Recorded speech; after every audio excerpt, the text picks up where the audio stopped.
Hey, what's up, my friends? Much love. Hope you're all doing well this evening. It's a beautiful evening. It's been a good day.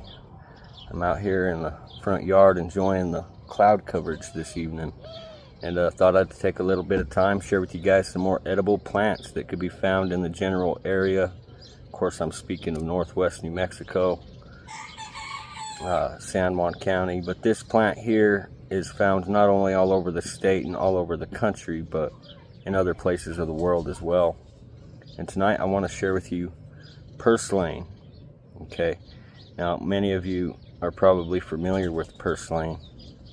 It is a succulent plant. That means it stores water within itself, and then when it's dry, it's able to continue to thrive. But it is edible, it is good, and it's not till recently I learned that it's not only good, but it's good for you. Now, for the last 2 years, this plant has been just thriving in our garden, and I thought it was just a weed, so I was just pulling it out and burning it with the rest of the weeds. But lately we've been using it to use in our salads, and been eating quite a bit of it actually. And I thought I'd take a little bit of time, share it with you, and here in a minute I'll take you over to the garden and show you how it's just kind of taken off throughout the garden. But real quick, we'll read a little bit concerning this plant. Purslane, which is a succulent. It's a weedy plant known for its nutritional value and ability to thrive in various conditions. Again, it'll grow in good soil, not so good soil. It's characterized by fleshy stems, glossy oval-shaped leaves, and tiny yellow flowers. So when it gets a little more mature, it sprouts these little flowers off of it. And while often considered a weed, it's also a popular edible plant with a slightly sour, salty tasting, and is rich in omega-3 acids and several vitamins and minerals.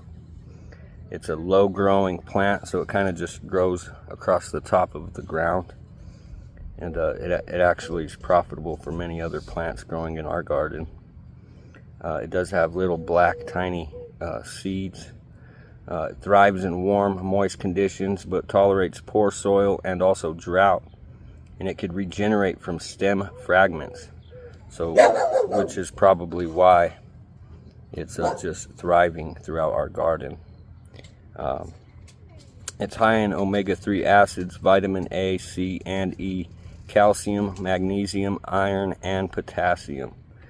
And Purslane's ability to regenerate can make it a nuisance in gardens and lawns. So like I said, to me, I thought it was just kind of a nuisance plant. I was pulling it out. I thought it was just something that was getting in the way, and I did not know that it was very profitable. So lately we've been using it quite a bit in our salads and whatnot, eating it quite often for the last month or so. And so there's a couple of basics when it comes to this plant, Purslane. And now I'll take you over to the garden, and I'll share with you kind of what it looks like as it's growing, upon the ground and whatnot. So here we are with part of our garden. This canoe was given to me by an employer about 13 years ago, and after it started cracking and whatnot, we just kind of turned it into a garden. But as you can see, we got here some cabbages growing. Over here we got some broccoli. Over there's some celery, and you can see the purslane kind of coming up with the celery. And of course some lettuces there. But as we look just in the front of the boat here, you can see this purslane just kind of growing out across the top of the ground, which is good because it kind of locks in the moisture and profits the other plants. And so yeah, here we got these cabbages, and they're doing really good this year. Just at my feet here, my wife planted these watermelon plants, and we got those. A couple tomatoes, and coming over here you can see where the purslane, now I had pulled all of it not too long ago, and already it's just taking over. Kind of like how I mentioned, it could be a nuisance. Here we got those celeries, and some of the lettuces. A couple of these lettuces I did buy, and then some of them I just took out of you know, the bags. Like this one is from a bag lettuce that we bought at the store, and then once we got to the bottom, I chopped it and put it in water, and now it's replanted, and you can see the purslane just kind of growing all around it.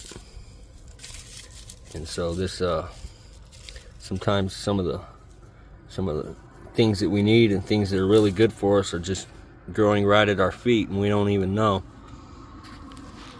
So over here you can see the rest of the plants we got. We got various pepper plants, green chili and jalapenos, a couple bell pepper plants, a couple cayenne peppers. Right there we got some collard greens, some more peppers. I think that one there is a cayenne. You can see the peppers already coming forth. Of course, we planted some corn. It seems to be doing fairly well this year. Right there at the base of those corns, you can see that there's some purslane coming up right there. So we're just gonna let it go, see what it does, and of course use it. Over there you can see there's quite a bit coming up out of the soil, and it just seems to be taking off everywhere. Over there by the fence we got some those tall ones. Those are okra plants. And then right there up against the fence there, you can see those are cucumber plants. And again, you got purslane starting to grow with all of it. In other places in the yard we got pumpkins, some squash, some more watermelons, some of them which come from Green River, Utah. We bought a Green River watermelon a couple years ago, and I saved the seeds from that watermelon, and this year we replanted them, and hopefully we'll get some decent melons from that. So anyway, wanted to share with you tonight purslane.